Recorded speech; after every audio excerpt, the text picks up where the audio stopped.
పాత్రికేయ మిత్రులు అందరికీ నమస్కారం. Thank you for coming sir. Telugu చలనచిత్ర పరిశ్రమతో పాటు యావత్ భారతదేశం ఎంతో ఉత్కంఠంగా గత 3 సంవత్సరాల నుంచి తీసిన ఒక అద్భుతమైన సినిమా చూడటానికి ఈ దేశం యావత్తు సమాయత్తమైన ఈ టైంలో ఆ ప్రొడ్యూసర్లు, ఆ టీం, బాహుబలి టీం మన తెలుగు చిత్ర పరిశ్రమ సంబంధించిన వారు అవటం మన తెలుగు జాతి యావత్తుకి గర్వకారణమైన విషయం. ఎంతో వ్యయ ప్రయాసాలు కోర్చి భారతదేశం చరిత్రలోనే ఇంత ఖర్చుకి కానీ దేనికి వెనకాడకుండా వ్యయ ప్రయాసాలకు వాడకుండా టైం 3 సంవత్సరాల కాలం స్పెండ్ చేసి ఒక అద్భుతమైన చిత్రాన్ని రూపుదిద్దారు బాహుబలి టీం. రాజమౌళి గారికి, ప్రొడ్యూసర్ శోభు గారికి, ప్రసాద్ గారికి, అలాగే హీరోయిన్లు మొత్తం టీం అందరికీ తెలుగు చిత్ర పరిశ్రమ తరఫున వారి ధన్యవాదాలు తెలుపుకుంటూ సో ఈ రిలీజ్ టైం వచ్చిన సందర్భంగా ప్రేక్షకులు కానీ మీడియా ద్వారా మీ ద్వారా మాకుండేటువంటి కొన్ని పైరసీ మీద కొన్ని కన్సర్న్స్ ఉన్నాయి. వాటి గురించి తగు జాగ్రత్తలు తీసుకుంటారు థియేటర్ వారు, మిగతావారు అని కూడా అది చెప్పుదామని ఈ ప్రెస్ మీట్ అరేంజ్ చేశాం. ప్రముఖ ప్రొడ్యూసర్ అరవింద్ గారిని ఆ వివరాలని తెలియజేయడం కోరుతున్నా. యావత్ భారతదేశమే కాకుండా ప్రపంచంలో కొన్ని దేశాలు కూడా ఉలిక్కిపడి తెలుగువాడిని ఒక్కసారి చూసే సందర్భం మనకి 10వ తారీఖున వస్తుంది. అటువంటి సగర్వంగా మనం ప్రతి తెలుగువాడు సమర్పించే ఒక చిత్రం తెలుగులో రాబోతుంది.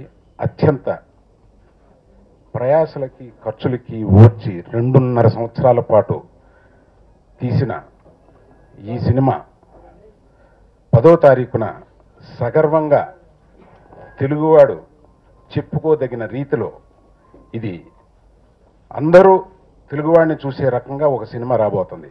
చూసిన తర్వాత తెలుగు వాళ్ళకి జేజేలు కొట్టే రోజు ఆ రోజు. ప్రతి తెలుగువాడు సగర్వంగా చెప్పుకునే ఆ రోజుకి కొన్ని మీ దగ్గర నుంచి కొన్ని ప్రొటెక్షన్స్ కావాల్సి వస్తున్నాయి. దాని గురించే ఇది ప్రతి తెలుగువాడు ఫీల్ అవ్వాల్సిన, ప్రపంచంలో ఉన్న ప్రతి తెలుగువాడు భారతీయుడు ఫీల్ అవ్వాల్సిన ఒక ఎమోషనల్ కాంటాక్ట్ ఎలా ఉంది ఈ సినిమాకి అనేది చెప్పడం కోసం ప్రత్యేకంగా రాజమౌళి గారు, శోభనాద్రి గారు, ఆ సినిమాలో నటించిన వారు, మా మిత్రులు అందరూ కలిపి ఇక్కడికి వచ్చి ఒక విన్నపం చేయాల్సి వచ్చింది. అదేంటంటే చాలాసార్లు మేము బాబు పైరసీ వల్ల మా ఇండస్ట్రీ పాడైపోతుంది, పైరసీ వల్ల ఇది జరుగుతుంది, దయచేసి చూడకండి అని చాలాసార్లు అభ్యర్థించడం జరిగింది. అందులో బహుశా కొంతమంది దాన్ని అవలంబించి ఉంటారు. ప్రత్యేకంగా ఈ సినిమాకి కోర్టు వారు ఒక ఆర్డర్ ఇచ్చారు. అది హైలైట్ చేయడం కోసం చెప్తున్నాను. దాన్ని జాండో ఆర్డర్ అంటారు. ఆ జాండో ఆర్డర్ ఏమిటంటే మనకి ప్రతి కంప్యూటర్కి ఇవాళ పైరసీ, ఫిజికల్ పైరసీ కన్నా మనకి ఆన్లైన్ పైరసీ వల్ల మనం ఎక్కువ బాధపడుతున్నాం. ఆ ఆన్లైన్ పైరసీని ఆపడానికి సాధ్యపడేది సర్వీస్ ప్రొవైడర్స్ వల్ల. సర్వీస్ ప్రొవైడర్స్ అంటే మన ఎయిర్టెల్ దగ్గర నుంచి మన వీధి చివరన మనకి ఇంటర్నెట్ కనెక్షన్ ఇచ్చేవాడి వరకు సర్వీస్ ప్రొవైడర్ అనవచ్చు. ఆ సర్వీస్ ప్రొవైడర్ నుంచి మనకి ప్రొటెక్షన్ కోసం ఈ ఆర్డర్ ఇవ్వబడింది. అనగా మేము ఏ సైట్స్ ఇది పైరసీ చేయబడుతుందని చెప్పి ఈ సర్వీస్ ప్రొవైడర్స్కి, అంటే 350 మంది సర్వీస్ ప్రొవైడర్స్ ఇండియాలో ఉన్నారండి. ఇది ఆల్ ఇండియా చిత్రం కనుక 350 మంది సర్వీస్ ప్రొవైడర్స్కి ఏ సైట్స్ పైరసీ చేస్తున్నాయనేది ఆల్రెడీ చెప్పబడ్డాం. కొత్త సైట్స్ పైరసీ చేస్తుంటే మాకు ఒక ప్రత్యేకమైన సెల్ ఉంది. ఆ సెల్కి ఫోన్ నెంబర్ని మేము పబ్లిష్ చేయబోతాం. ఆ సెల్ నెంబర్కి ఎవరు ఫోన్ చేసినా నిమిషాల మీద యాక్ట్ చేసుకునే, అంటే ఇదివరకు పైరసీ కంట్రోల్ చేయడానికి మేము ఎన్ని చేసినా దానికి కొన్ని రెట్ల ప్రయత్నాలతోటి ఇవాళ ఒక సెల్లు మేము ఏర్పాటు చేసుకున్నాం దీన్ని ప్రొటెక్ట్ చేయడానికి. ఇలాగ ఈ మానిటరింగ్ సెల్కి మీరు ఇన్ఫామ్ చేయవలసిందిగా కోరుతున్నాం. తర్వాత ఇది చేయడానికి ముఖ్యంగా థియేటర్లు కారణం అవుతున్నాయి. అనగా థియేటర్ల యాజమాన్యాన్ని నేను అంటలేదు, థియేటర్లో ఉన్న ఎవరు కానివ్వండి థియేటర్లో అలౌ చేయడం వల్ల ఈ పైరసీ ఉధృతంగా వెంటనే వెళుతోంది. ముఖ్యంగా మేము థియేటర్ ఓనర్స్ చెప్పేది ఏంటంటే, ఛాంబర్ ఈ విషయంలో అత్యంత శ్రద్ధతో ఉన్నాం. ఏ థియేటర్లో జరిగిందో ఫోరెన్సిక్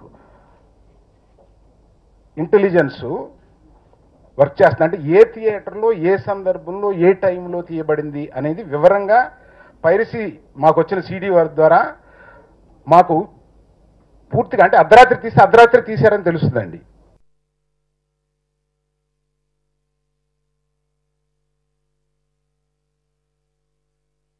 అటువంటిది థియేటర్ ద్వారా జరిగితే ఆ థియేటర్ని 200% మా ఛాంబర్ ద్వారా బ్యాన్ చేసి ఇంకెప్పుడు ఆ థియేటర్లో 1 సంవత్సరం పాటు సినిమా వేయకూడదని ఒక నిర్ణయం తీసుకున్నాం. ఇది మీరు అభ్యర్థనగా తీసుకుంటారా, హెచ్చరికగా తీసుకుంటారా, ఎలా తీసుకుంటారని కానీ పర్యవసానం మట్టుకు మీకు చెప్పడమైంది. దయచేసి మీ ఆపరేటర్లందరినీ వార్న్ చేసి ఇది జరగకుండా చూడమని కోరుతున్నాం. ఈ సందర్భంగా ఈ పైరసీ చేయడానికి కొంతమంది ఒక గ్రూప్ ఆఫ్ క్రిమినల్స్ ఉంటారు. అటువంటి 9 మంది క్రిమినల్స్ని, వీళ్ళు బెంగళూరులో హబ్ అయి ఉన్నారు. ఇటువంటి 9 మంది క్రిమినల్స్ని పట్టుకుని ఇది జరగకుండా ఉండడం కోసం మాకు చాలా బాగా సహకరించిన బెంగళూరు ఎంఎన్ రెడ్డి గారు, కమిషనర్ ఆఫ్ బెంగళూరు, తర్వాత మువ్వా చంద్రశేఖరరావు గారిని జాయింట్ కమిషనర్, ఆయన చాలా ఇంట్రెస్ట్ తీసుకుని మనకి హెల్ప్ చేయడానికి ముందుకొచ్చారు. వారికి ప్రత్యేకంగా కృతజ్ఞతలు. అలాగే రమేష్ డిసిపి అండ్ స్టాఫ్, వారందరూ ఈ 9 మందిని తీసుకురావడానికి కానీ, వారికి వాన్ చేయడానికి కానీ, వాళ్ళందరినీ నిఘాలో ఉంచడానికి కానీ వీరు ఎంతగానో సహకరించారు. మేము ఈ మీడియా ముఖంగా వారికి ధన్యవాదాలు తెలుపుతున్నాను. ఇంకొక అభ్యర్థన ఏంటంటే, మనకి ప్రత్యేకంగా ఈ సెల్ ఉంది, మనకి తెలంగాణలో ఉంది, ఏపీలో ఉంది. ప్లస్ తెలంగాణ అండ్ ఏపీ పోలీసుల్ని ఈ సినిమా ఎంత గొప్పదో మీరు చూస్తున్నారు. ఎంత శ్రమపడి ఈ సినిమా తీస్తున్నారు, ఎంత స్టేక్ ఉంది ఈ సినిమాలో అనేది మీకు అందరికీ తెలుసు కనుక దయచేసి పోలీస్ డిపార్ట్మెంట్ వారిని, ప్రతి ఒక్కరిని దీన్ని అరికట్టడానికి ముందుకు రావాల్సిందిగా కోరుతున్నా. ఇట్లాగా ఇవాళ రాజమౌళి గారి గురించో, శోభనాద్రి గారి గురించో, వారు తీసుకున్న శ్రమ గురించో, శోభనాద్రి గారు తీసుకున్న రిస్క్ గురించో ప్రత్యేకంగా చెప్పాలంటే ఒక అరగంట కావాలి. కానీ ఈ సందర్భం వేరేగా వచ్చాం. పైరసీని అరికట్టడానికి మేము తీసుకునే చర్యలు, థియేటర్ వారికి మా విన్నపము, ప్రజలకి కూడా, అంటే సినిమాని ప్రేమించే ప్రతివాడు ఈ సినిమా గురించి చాలా గొప్పగా ఊహిస్తూ ఉంటారు. నేను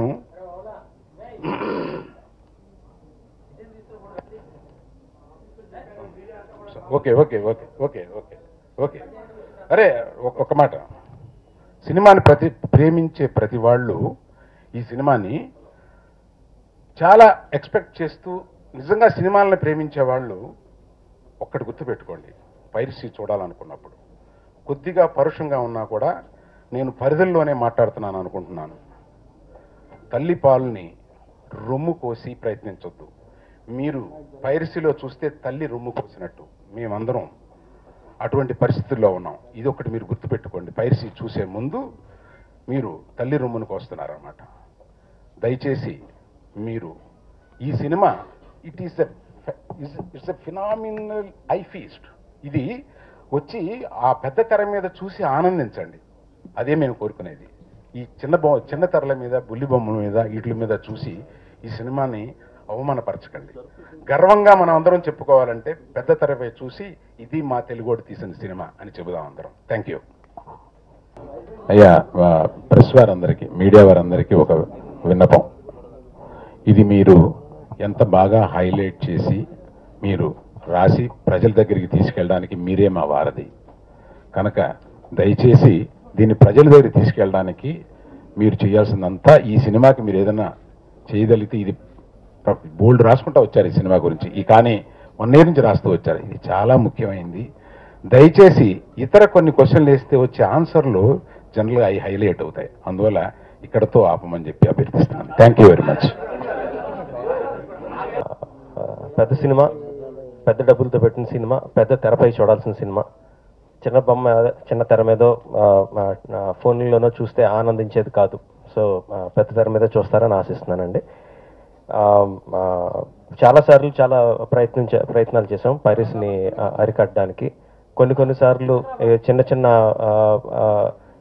విజయాలే దక్కినాయి కానీ పెద్దగా ప్రభావం చూపించలేకపోయామండి. అప్పుడప్పుడు కొన్నిసార్లు చేయగలిగాం కానీ ఏగ జరిగినప్పుడు చిత్తూరులో థియేటర్లో పైరసీ జరిగిందని తెలిసి, అంటే ప్రతి ప్రింట్ మీద ఇప్పుడు డిజిటల్ మీడియం అయిపోయిందండి, ఇంకా ఈజీ. ఎవ్రీ డిజిటల్ ప్రింట్ మీద వాటర్ మార్కింగ్ ఉంటుంది.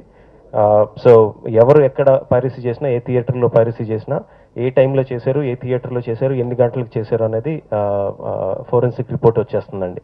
సో థియేటర్లని మీద కేసులు పెట్టడం, థియేటర్లు క్లోజ్ చేయించడం is not something that we like to. అదేదో యుద్ధం కాదు, అందరం ఒక ఇండస్ట్రీ వాళ్ళమే. థియేటర్ యాజమాన్యమైనా, సినిమాలు తీసి మేమైనా సరే అందరం సినిమా ఇండస్ట్రీ వాళ్ళమే. బట్ అలాంటి పరిస్థితి తీసుకురాకుండా కొంచెం జాగ్రత్త తీసుకుంటారని, మీ ఆపరేటర్స్ ఎవరైతే ఉన్నారో వాళ్ళందరినీ కొంచెం జాగ్రత్తగా వార్నింగ్ ఇస్తారని, నైట్ షోస్ అయిపోయిన తర్వాత స్పెషల్ షో వేసుకొని ఇలాంటి ప్రయత్నాలు చేస్తారని తెలిసిందండి. క్యాబిన్ రూమ్కి లాక్లు వేసుకుంటారో అలాంటి జాగ్రత్తలన్నీ మీరే తీసుకొని ఎలాంటి పరిస్థితులు రాకుండా చేస్తారని థియేటర్ యాజమాన్యం వారందరికీ కూడా అభ్యర్థిస్తున్నానండి.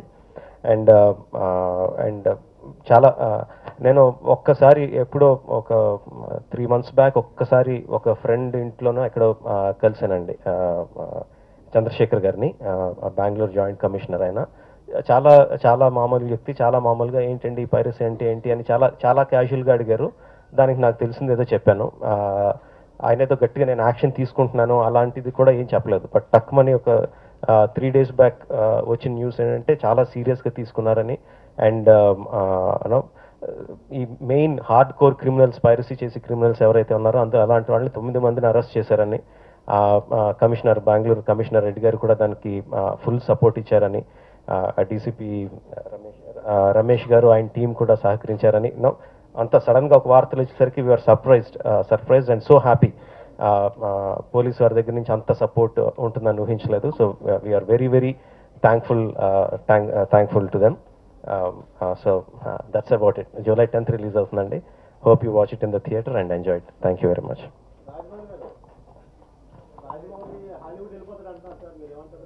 ఎక్కడికి వెళ్ళట్లేదండి, ఇక్కడే ఉన్నాను.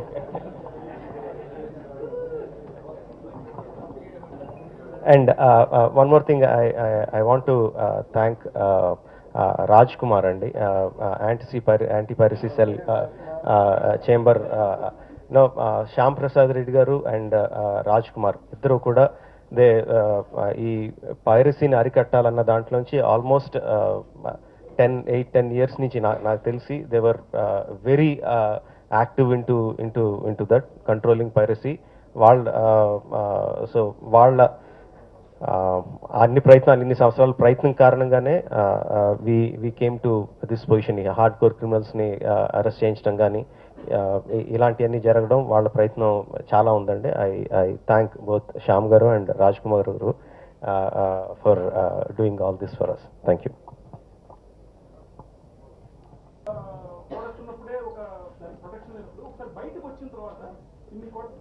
అంటే 2 things అండి. అండర్ ప్రొడక్షన్లో ఉన్నప్పుడు బయటకు వచ్చింది, that is not piracy, that is leakage. Cinema release అయిన తర్వాత దాన్ని ఒక థియేటర్లోనో ఎక్కడో వాట్ ఎవర్ సోర్సెస్ ద్వారా దాన్ని చిత్రీకరించి బయటకు తీసుకొచ్చి దాన్ని వెబ్సైట్లో పెట్టి దాని ద్వారా డబ్బు సంపాదించి ప్రొడ్యూసర్కో డిస్ట్రిబ్యూటర్కో నష్టం కలిగించడం అనేది పైరసీ అండి. Both are completely 2 different things. రెండింటిని ఒకే దీని కింద చూడకూడదండి.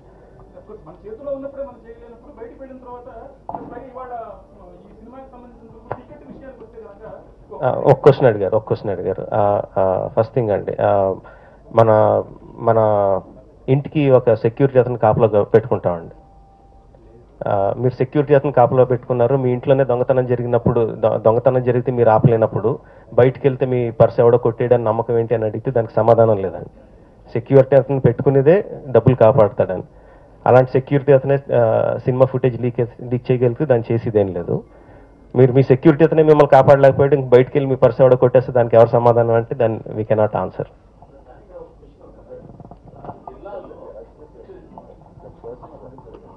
Yeah, and main thing is that person was arrested.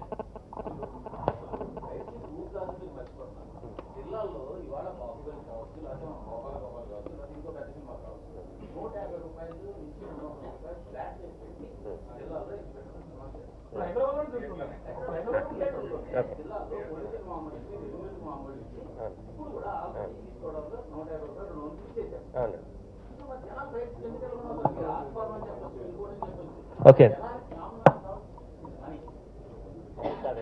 Not money. Okay okay okay common man కావాల్సిందండి.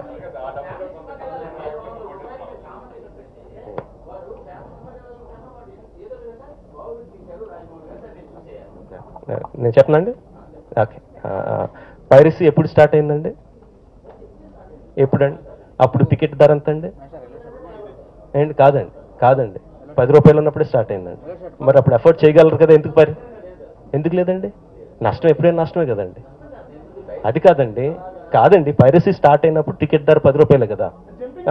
మరి అప్పుడు ఎందుకు స్టార్ట్ అయింది?